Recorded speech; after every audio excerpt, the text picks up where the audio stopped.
So once you have chosen the situation where something went wrong, it could be a big deal, it could be a little deal.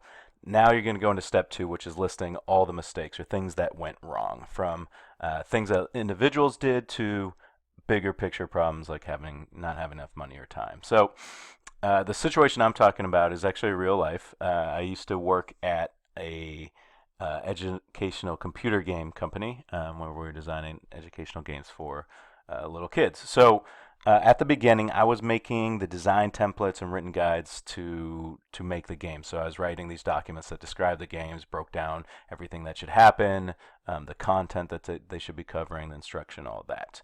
And then there were developers who were taking that information and creating the games from those documents. But after the first few games, we were having some big problems. So things weren't going wrong. The games were pretty terrible.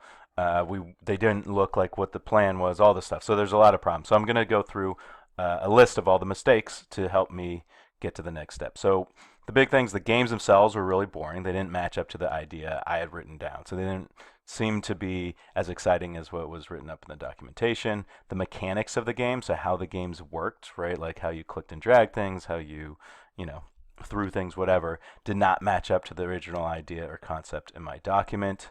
The games weren't academically accurate or helpful. There were a lot of skipped steps. So they're trying to build academic skills through these games, but by skipping steps that were supposed to be there, it made it really hard for anyone to learn from. There weren't any tutorials in the game, so the students who were trying it were having a really hard time figuring out how to play, and most of them either would just randomly click or they might even quit. And again, these are little kids, so we couldn't just have a written tutorial. And then the music and sound effects are really generic and uninteresting because the sounds were being pulled from a generic sound system built into the developing program. So they were like the same sounds all the time, no matter what. If it was a different game, it's really boring. The music was boring. And then I wasn't even seeing these games until they're almost complete after I'd passed over the documentation because then I was working on other stuff.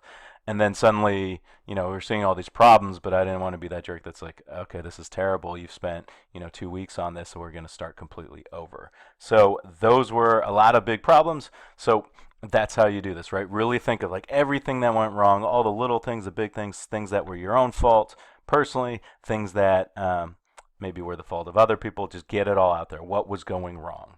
That's step two.